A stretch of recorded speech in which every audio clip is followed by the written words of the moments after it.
Hey everyone, welcome back to Code Happy 101. Today we're diving into a popular interview question, designing a newsfeed system. Whether you're preparing for a tech interview or just curious about how platforms like Instagram, Facebook work, this video is for you. Let's get started.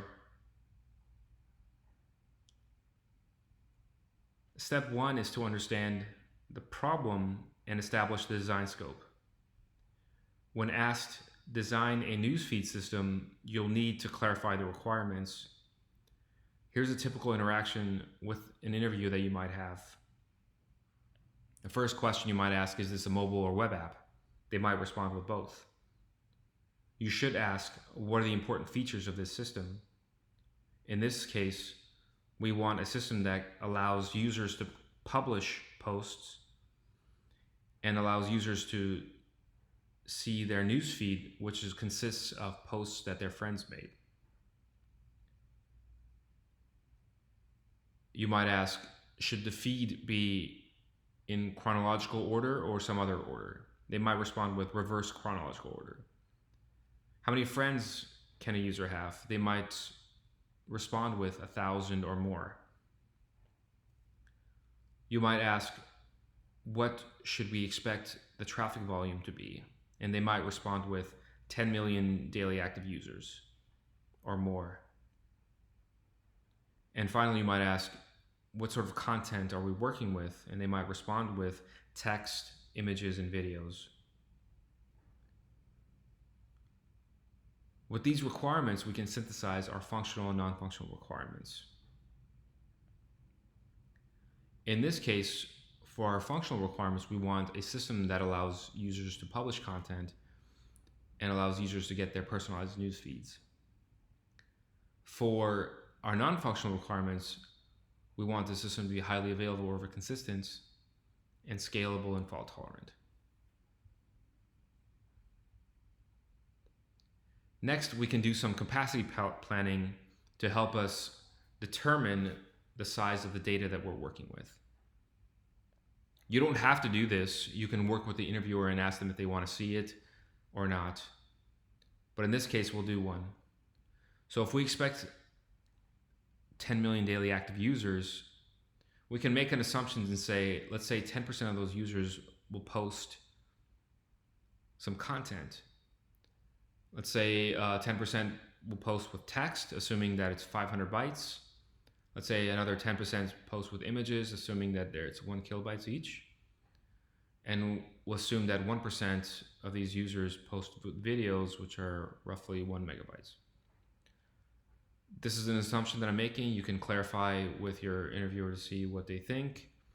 And given this assumption, we can calculate that we are storing about 1.1 terabytes of data per day.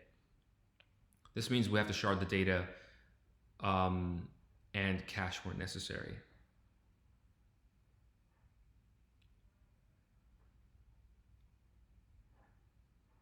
Next up, we can talk about our core entities and our API endpoints.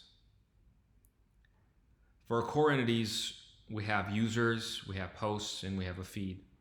And for our API endpoints, we have two endpoints that we care about. One is creating the post, and the other one is getting the feed.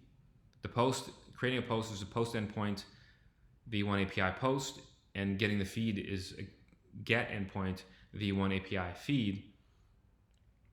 With some query params, we can pass in the page cursor, we can pass in what's ordered by, we want to concern ourselves with, and the limit of the feed. We'll pass the authentication token in the header to determine what user is making the request. So now we can go ahead and draw our diagram for the system. The first, we're going to go over how publishing works. When the client calls our post content endpoint, we'll pass in some content. It'll go through our API gateway, which will terminate the SSL, which would handle authentication, which will rate limit and load balance. I won't go into details of how these would work. I will bring that up in another interview video.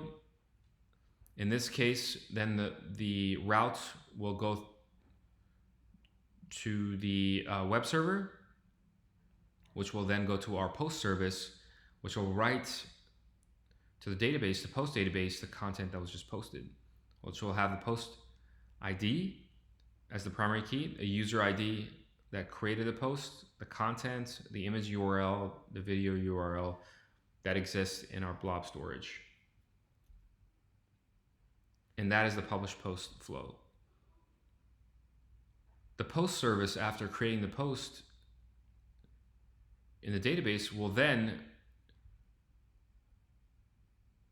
call the fan out service, which this flow will handle building our newsfeed. The fan out service is a service that will get all of the followers that user that just created the post have from our following follower service that is backed by a graph database that has all the connections between the followers and the followings. The fan out service will get all the followers and publish messages to a queue for all user IDs given the post ID and a post timestamp. The user ID here is the followers. Each follower will have a message in the queue, which will then be processed by fan out workers, which then will write to a database, which is the newsfeed database, which is going to be a NoSQL database, have the user ID as the primary key, the timestamp as the sort key, and the post ID as the value. This is the build newsfeed flow.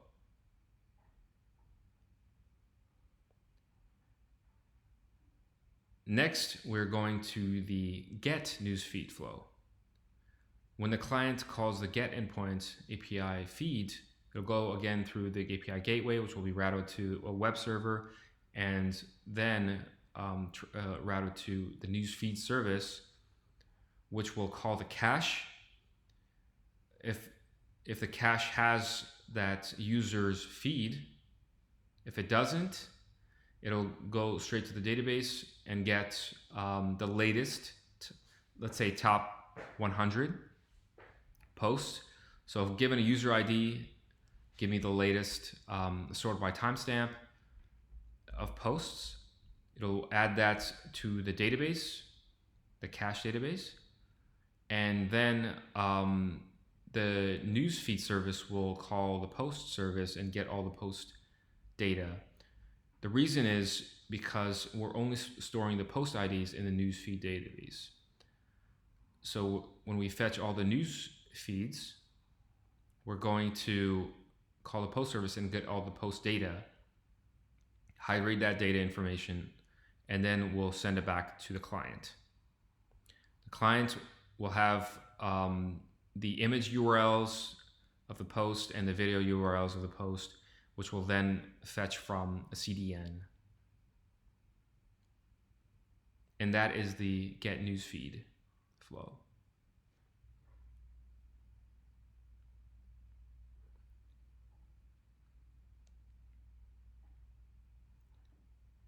And that's a wrap. We've designed a newsfeed system covering both newsfeed publishing and newsfeed retrieval. Remember, there's no one-size-fits-all solution. Adapt your design to fit specific constraints and always consider trade-offs. If you found this video helpful, don't forget to like, subscribe, and hit the bell icon for more content. Thanks for watching. See you next time.